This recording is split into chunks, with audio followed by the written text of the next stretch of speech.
আসসালামু আলাইকুম। আশা করি যে যেখানে আছেন সবাই ভালো আছেন। সবাইকে স্বাগতম জানাচ্ছি নতুন আরেকটি রেসিপি দেখার জন্য। Welcome to my Siddika's kitchen channel. আজকে তৈরি করব কাতল মাছের মালাইকারি। আমরা চিংড়ি মাছের মালাইকারি তো অনেক খেয়েছি, এবার কাতল মাছের মালাইকারি তৈরি করব। এই রেসিপিটা একবার ট্রাই করে দেখবেন, ভীষণ মজার। এখানে আমি কয়েক টুকরো কাতল মাছ নিয়ে নিয়েছি।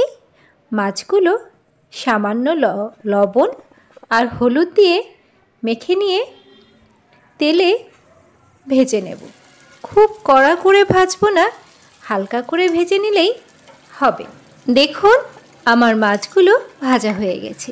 ঠিক এরকমভাবে মাছগুলো ভেজে নিলে এই রেসিপিটার স্বাদ বেশি ভালো হবে।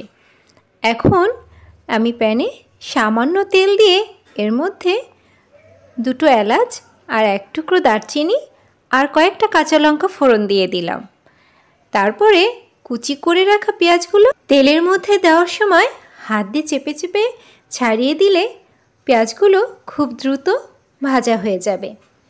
পেঁয়াজগুলো আমি ভাজতে থাকবো যতক্ষণ না এগুলো লাল হয়ে যাচ্ছে।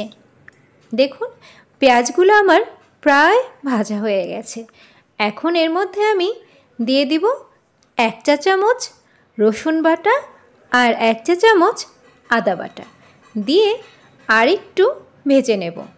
এরপরে এর মধ্যে দিয়ে দিব 1 চা চামচ লবণ, 1 চা চামচ জিরে গুঁড়ো, 1 চা চামচ ধনে গুঁড়ো, 1 চা চামচ হলুদ আর 1 চা চামচ মরিচের গুঁড়ো দিয়ে আর একটু ভুনে নেব।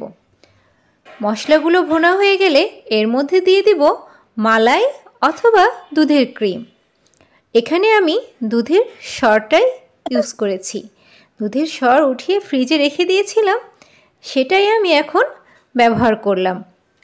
দুধের সরটা দিয়ে মশলাটা আর একটু কষিয়ে নিতে হবে। মশলাটা আমার যখন কষা হয়ে যাবে তখন এর মধ্যে আমি ভেজে রাখা মাছগুলো দিয়ে দেব।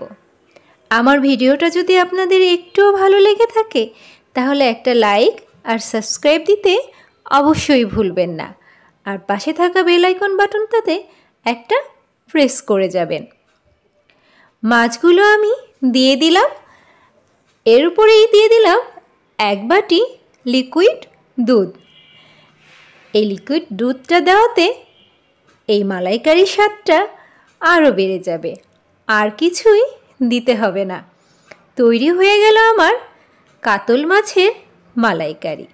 খুব সহজ আর খুবই অল্প সময়ে তৈরি হয়ে যাবে। চুলা থেকে নামানোর আগে কয়েকটা কাঁচা লঙ্কা দিয়ে দিলাম, এতে এর স্বাদটা আরও বেড়ে যাবে। আপনাদের মূল্যবান কমেন্ট জানাতে ভুলবেন না। সবাইকে ধন্যবাদ।